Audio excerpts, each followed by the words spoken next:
Pessoal, tudo bem? Graça e paz de Jesus. Espero que você esteja muito bem aí onde você está.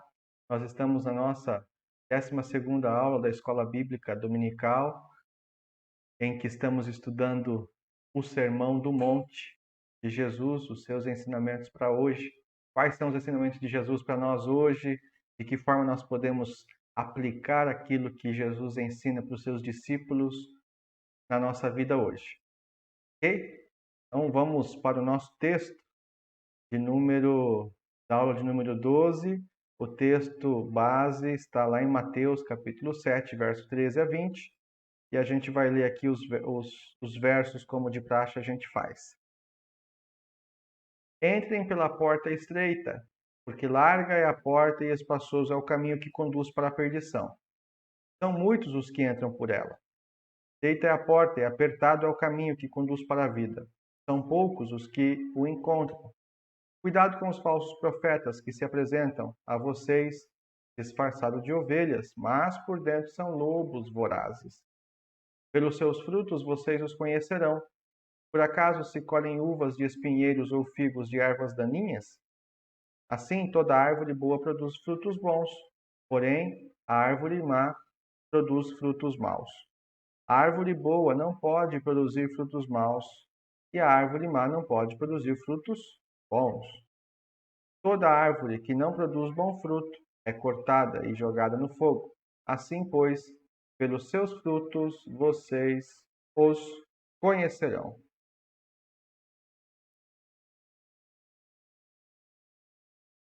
Em primeiro lugar, a gente vai estudar isso aqui, a preciosa escolha. Eu não sei se vocês já viram esse quadro. Eu sei que ele estava presente ou está presente na vida de muitos cristãos, principalmente os mais antigos, que tinham nesse quadro aí a ilustração do que seria o caminho, os dois caminhos a serem seguidos. E num deles, você vê ali cheio de gente, com muitas pessoas, onde tem ali um salão de baile, cassino, diversão. E no outro caminho, você tem ali escadas para subir, obstáculos a serem superados, tem uma igreja, tem Cristo crucificado na cruz, e poucas pessoas estão querendo entrar por ali. Aliás, tem até um homem ali querendo chamando as pessoas para entrar naquele lugar, não é? Todos nós preferiríamos ter muito mais opções do que uma só. Ou, melhor ainda, gostaríamos de fundi-las todas em uma religião conglomerada, eliminando assim a necessidade de qualquer escolha. Mas Jesus não nos permite as confortáveis soluções que propomos. Em lugar disso, ele insiste que, afinal de contas, há uma só escolha, porque há duas possibilidades. Né? Então, aqui você pode ver, nesse detalhe, existem apenas duas possibilidades. Nós sempre queremos fazer do nosso caminho o caminho mais fácil. E Jesus está propondo exatamente o contrário. O caminho que a gente tem a seguir, ele é difícil, ele não é tão fácil assim. E existem duas possibilidades, ou a gente segue o mais fácil ou o mais difícil. E é nisso que nós vamos falar aqui nessa primeira parte, a preciosa escolha. Qual é a escolha que nós devemos fazer? Que escolhas devemos tomar para seguir o caminho correto, que é o caminho de Jesus?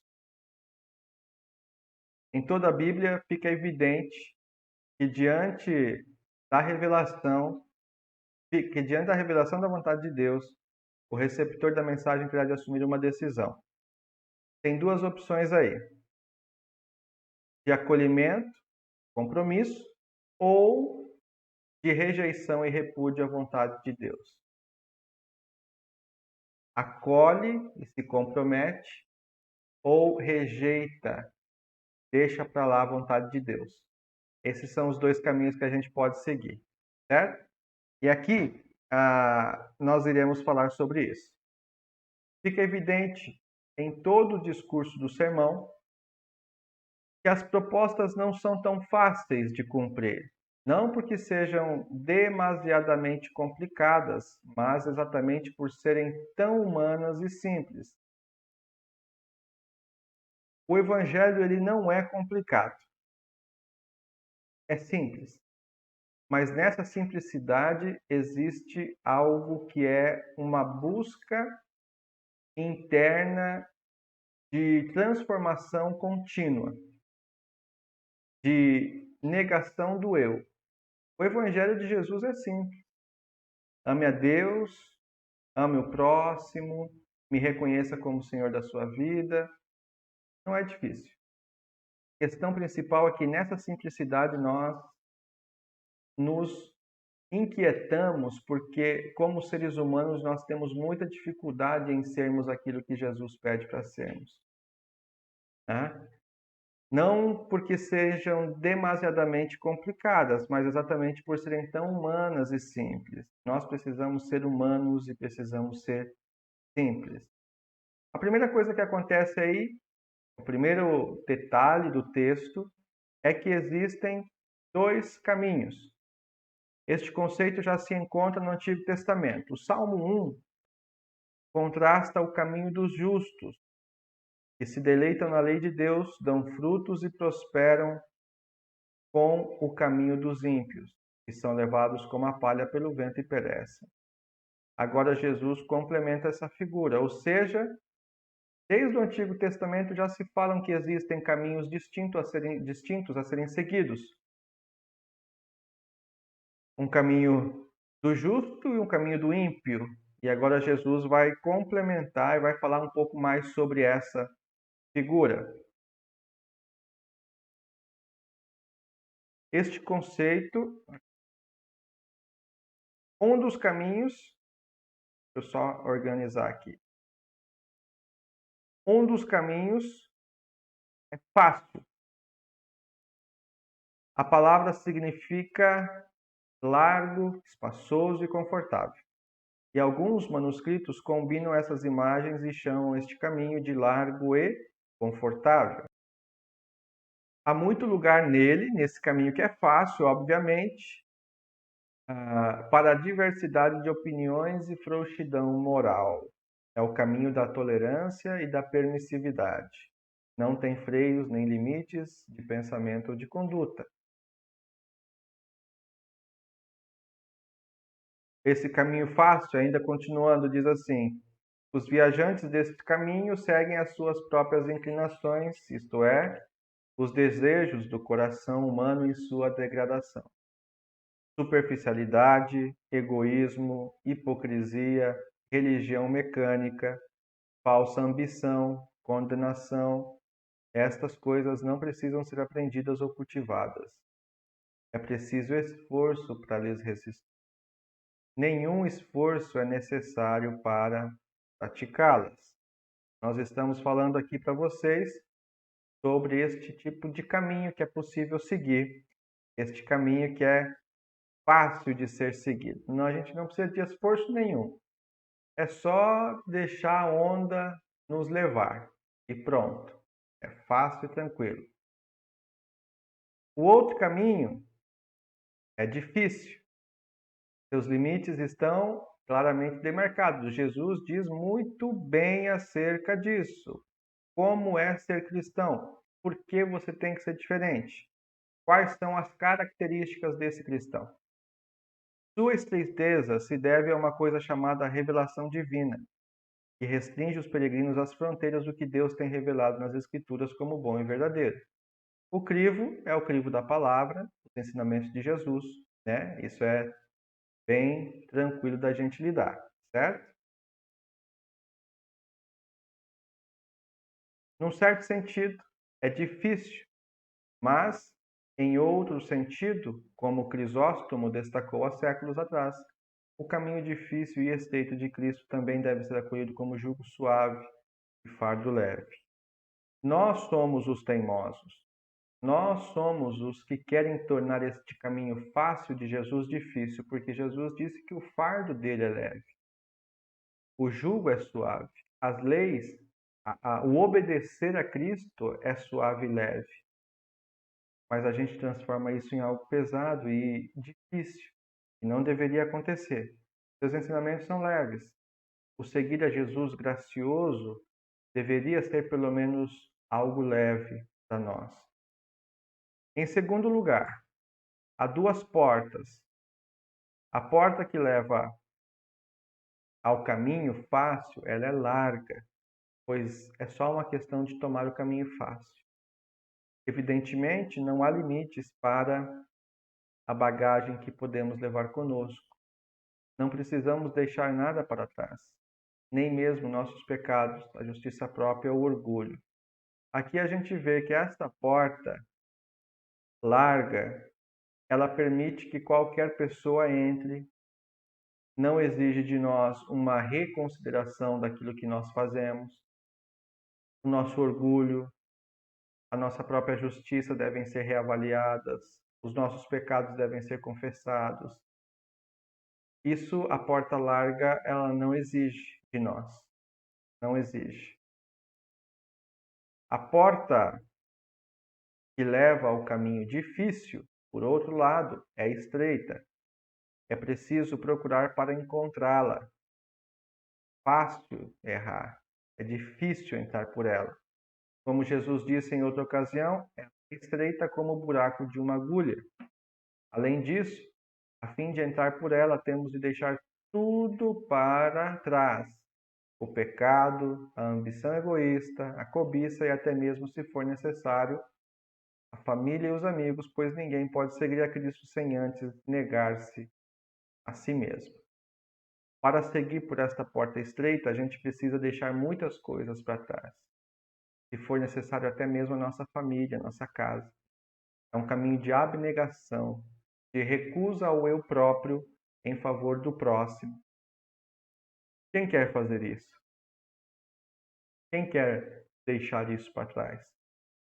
Você, eu, somos capazes de abandonar e seguir e entrar por esta porta estreita? É o convite de Jesus para nós.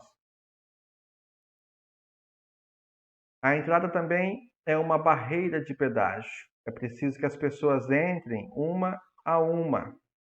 Como encontrá-la? É o próprio Jesus Cristo. Eu sou a porta, ele diz. Se alguém entrar por mim, será salvo. Na verdade, a porta é Cristo. E seguir a Cristo é algo que vai fazer com que este caminho pareça ser difícil e estreito, e de fato ele é, porque exige muita disposição de nós, exige muita obediência, exige deixar as coisas de lado e seguir ao Mestre. Então, deveria ser leve, deveria ser suave, mas muitas vezes nós os tornamos pesados e difíceis. Nós, e não o caminho do jeito que ele é. Terceiro, há dois destinos. Jesus ensinou que o caminho fácil, cuja entrada é a porta larga, leva à destruição.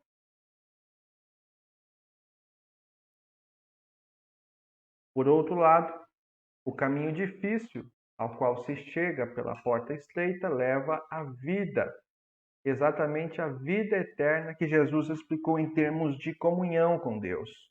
Começando aqui, mas aperfeiçoada no além, na qual veremos e partilharemos de sua glória e encontraremos a realização perfeita de seres humanos no serviço altruísta prestado a Deus e a nossos companheiros. Olha só, o caminho é difícil, mas este caminho difícil é aquele caminho que leva à vida eterna. É o caminho da vida, é o caminho de realização em Cristo. É um caminho que vai em direção a Deus. É esse o caminho que vai ser realizado e aonde nós chegaremos. Qual é o destino? Vida eterna. Qual o destino do caminho mais fácil? Perdição eterna. Quarto, há duas multidões.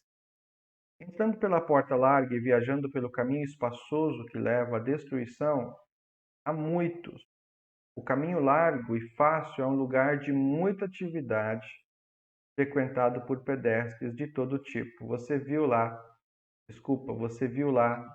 no quadro dos dois caminhos. O caminho fácil está cheio de gente. O caminho difícil, com a porta estreita, tem pouquíssimas pessoas. É de se assustar, não é?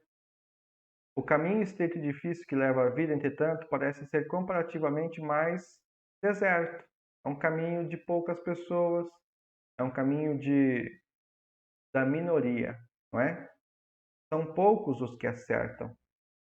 Parece que Jesus previa que os seus seguidores seriam, ou pelo menos pareceriam ser e se sentiriam um desprezado movimento de minoria. Nós nunca fomos chamados para sermos a maioria. Sempre o movimento cristão, ele é minoritário nesse sentido, porque poucas pessoas querem seguir um caminho como esse. Existem inúmeras pessoas nas igrejas. Cristãos, de fato, pouquíssimos, são poucos, é uma minoria, que exercem o cristianismo de acordo com os ensinamentos de Cristo, são raros, poucos demais. É nisso que essa movimentação do caminho nos sugere que são poucos aqueles que de fato vivem todos os valores e princípios do Evangelho. Pouquíssimos. Uma segunda parte aqui agora, né? Nós falamos aqui da primeira, sobre os dois caminhos. Existe uma possibilidade de escolha para seguirmos qual seja deles. E agora nós vamos falar sobre a segunda parte deste capítulo, que fala sobre os falsos mestres. E ali nós temos um lobo com pele de cordeiro. Uma imagem bem propícia aí para a gente poder imaginar o que seja isso. Carlos Queiroz diz assim: profetas formam uma outra categoria de liderança. Profetas falsos, lobos roubadores, são piores do que os cães e os porcos. Os cães e os porcos são inimigos declarados. Os lobos aparecem como se fossem ovelhas. Aparecem os lobos para, de fato, nos enganar. E somos suscetíveis a, muitas vezes, ouvir esses falsos profetas, porque temos a facilidade de querer entender aquilo que nós queremos, e o falso profeta nos dá isso. Ele nos dá aquilo que nós queremos ouvir, e não aquilo que a palavra quer nos dizer. Suposições. Algumas suposições que a gente vê aqui com relação aos falsos mestres. Ao dizer às pessoas, cautelai-vos dos falsos profetas, Jesus obviamente supunha que eles existiam, ou seja, existem falsos profetas. Cuidado com eles. Ele também deu a entender que aumentariam de número e que o período precedente ao fim se caracterizaria não só pela propagação mundial do evangelho, mas também pelo surgimento desses falsos mestres, que desviariam a muitos. A história da igreja cristã tem sido uma história longa e fatigante de controvérsias com falsos mestres. Seu valor na providência soberana de Deus é que apresentaram à igreja um desafio para examinar e definir a verdade, mas causaram muitos prejuízos. Falsos mestres fazem parte da história da igreja. Você lê em Atos dos Apóstolos, nas cartas paulinas, sempre há esse alerta para que nós sejamos alertas aos falsos profetas, que não aceitemos as coisas de qualquer forma, de qualquer maneira, sem passar pelo crivo da palavra. É isso aqui que esse texto nos chama a atenção. Ao dizer para nos acautelarmos com os falsos profetas, Jesus fez outra pressuposição, isto é, E há um padrão objetivo da verdade, do qual a falsidade dos falsos profetas se distingue. Nos tempos bíblicos, um verdadeiro profeta era aquele que ensinava a verdade por inspiração divina. E o falso profeta era aquele que reivindicava a mesma inspiração divina mas propagava mentira. Ou seja, tem um padrão de verdade que precisa ser obedecido. O verdadeiro profeta ensina a verdade pela inspiração da palavra. O falso profeta, ele reivindica para si essa inspiração. Eu estou tendo esta visão. Esta visão é minha. E não é a visão ou a fala de Deus. E hoje a gente tem o crivo de passar pelas Escrituras aquilo que é da palavra para a gente saber que aquilo ali é verdade.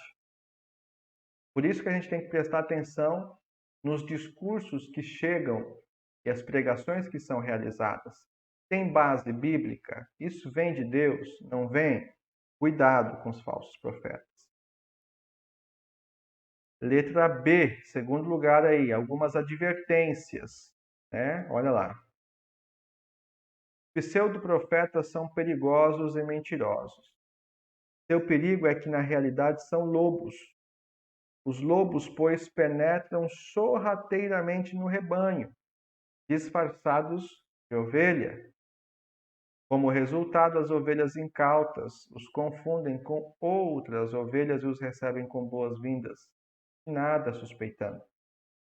Seu verdadeiro caráter só é descoberto tarde demais e quando o prejuízo já ocorreu.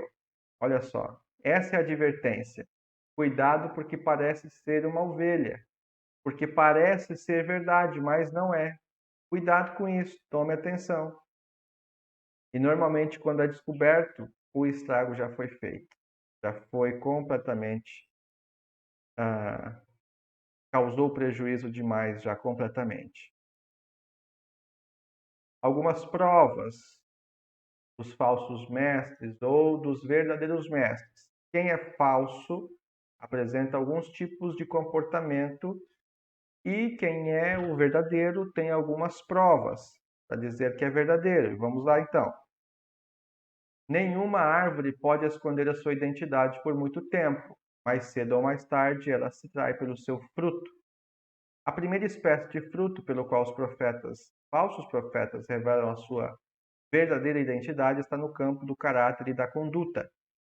Sempre que vemos em um mestre a mansidão e a humildade de Cristo, o seu amor, a paciência, bondade, delicadeza, autocontrole, temos motivos para considerar o verdadeiro e não falso. E nesse último ponto aqui é o fruto do Espírito, né? Paciência, bondade, delicadeza, controle. Né? A pessoa que tem o fruto do Espírito, ela vai exercer os frutos de acordo com aquilo que recebe, com a bondade de Deus que ela recebe. Os falsos profetas não vão revelar os frutos do Espírito, porque eles não falam através pela ação do Espírito Santo. É bem diferente. Por outro lado, sempre que estas qualidades estão ausentes e as obras da carne estão mais aparentes do que o fruto do Espírito, especialmente a inimizade, a impureza, a inveja e a autoindulgência, devemos suspeitar que o profeta é um impostor. Por mais pretensiosas que sejam as suas reivindicações e por mais plausíveis que sejam os seus ensinamentos. Olha só que interessante. Você percebe os frutos na vida da pessoa quando ela está diante de uma comunidade. Hoje, muitas igrejas que se dizem cristãs, elas, na verdade, tomaram para si essa premissa de serem falsos profetas, porque elas não pregam a palavra de Deus. Elas não pregam aquilo que está revelado através das Escrituras por ordem de Deus. E com isso, elas enganam muitas ovelhas. Muitas pessoas são enganadas hoje por diversas denominações, igrejas, pastores, que nada mais querem do que abusar espiritualmente e financeiramente destas ovelhas. E estas ovelhas funcionam, estes falsos profetas, funcionam como o anticristo.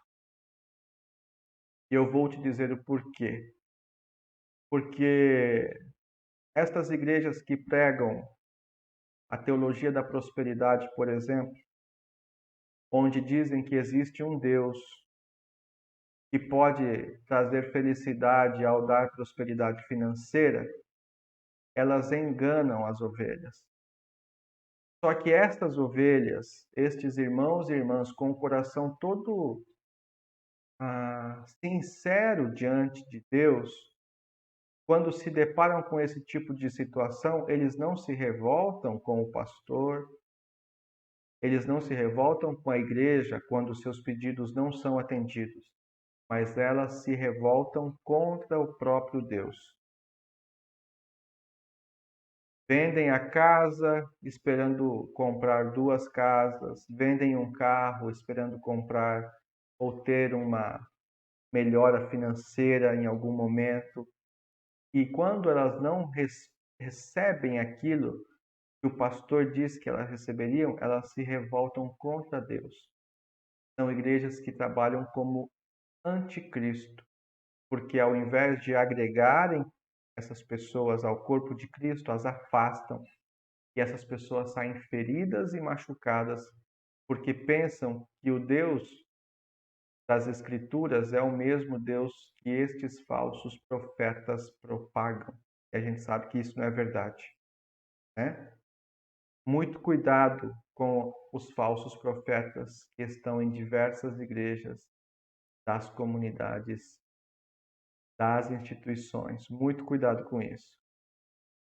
O segundo fruto é o próprio ensinamento da pessoa. Ao examinar as credenciais de um mestre, então temos que observar tanto o seu caráter como a sua mensagem. Olha, eu gostei bastante disso aqui. O reverendo Riley resumiu bem: doutrina sadia e vida santa são os sinais dos verdadeiros profetas. Vocês lembram que a gente falou muito sobre hipocrisia, não é? Sobre o que a pessoa discursa e se ela não vive aquilo, ela é hipócrita. O falso profeta, ele faz isso. Ele prega uma coisa, mas ele não vive aquilo. Ele prega uma santidade, uma moralidade, mas ele não segue aquilo.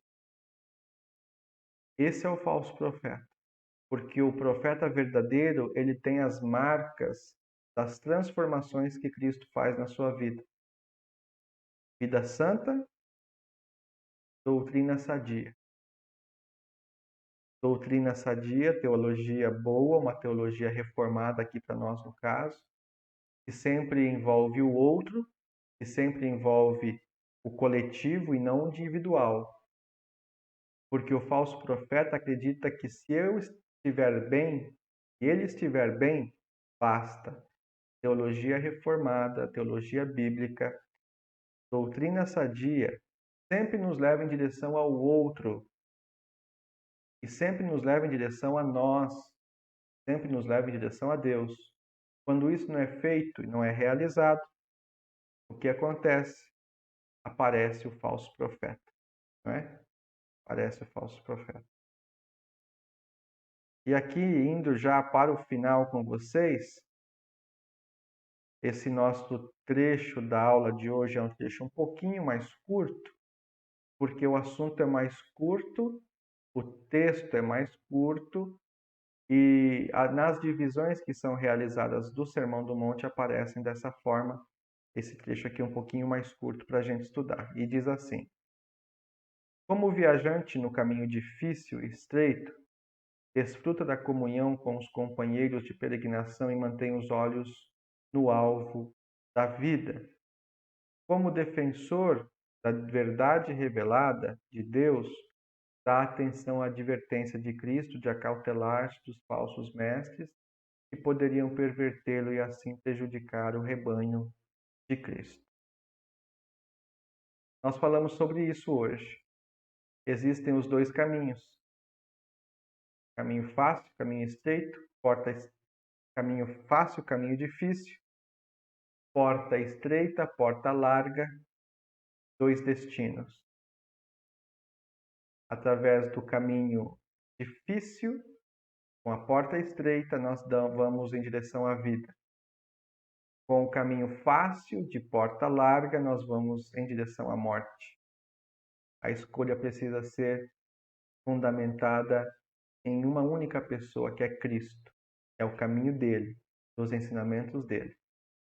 Depois, nós vimos que os falsos mestres sempre existiram, sempre existirão. E nós precisamos ter cuidado para não sermos enganados. Como?